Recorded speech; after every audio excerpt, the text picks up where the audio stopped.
nakatira dito? Sino tong mga tiyanak na to?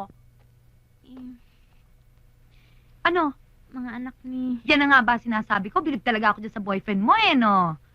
Hindi na nakontento, nagsabit pa ng dalawa. Ate, paano na tayo ngayon? Akong bahala sa atin. Susundin ko lahat ng bilin ng nanay. Aalagaan kita kasi mas bata ka. Sigurado naman matutuwa si nanay nun. Alam mo naman mahal kita eh.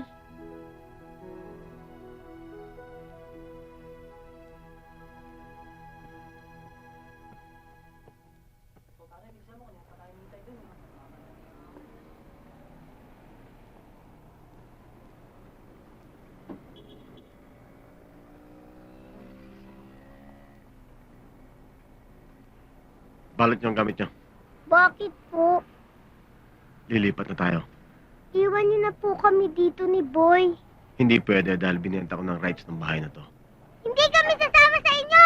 Huwag niyo nga painit ang ulo ko, bakit? Kung anong sasabihin ko yun ang masusunod, naiintindihan niyo ba yan? Ha?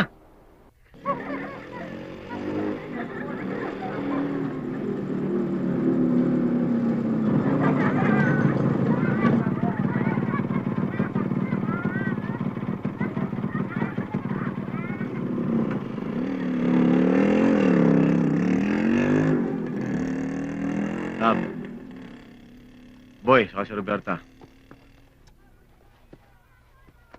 Teka muna. May kasalanan pa sa akin itong dalawang... Sige. Humingikip pa man yan. Sige na. Igasin talaga eh. Mapit nga kayo. Sige. Sorry po. Basta usapan, sandali lang sila dito titira. Love, kahit paano kagod, konsensya ko sila. Meron ka ba nun? Eh kung mapampo natin, eh di kumita pa tayo. Kesa naman papalaboy ko sa labas, iba pa makikinabang. Ewan ko kung paano mo ako nakumbinse. Dahil mahal mo ako, masisipag ang mga yan. May mga utusan ka pa. Tingnan natin. Hoy, kayong dalawa. Basta sundin nyo lang lahat ng utos ko. Magkakasundo tayo. Paano? Saan sila matutulog? Diyan, sampa. Alam na magsama-sama tayo sa kwarto. Masyado na akong utu-utu nun, ha? Kayong dalawa, huwag kayong makahiga-higa rito sa sopa at huwag niyong gagamitin yung mga throw pillows. Ika na.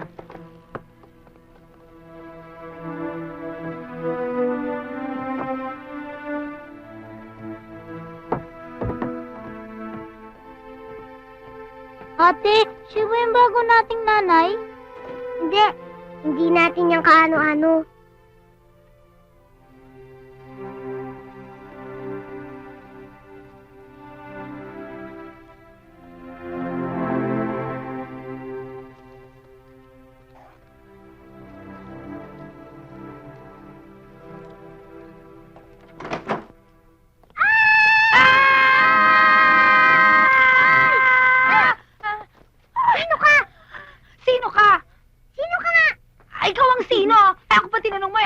Dito. Ako po si Roberta. Sinong Roberta? Sino tong mga tiyanak na to?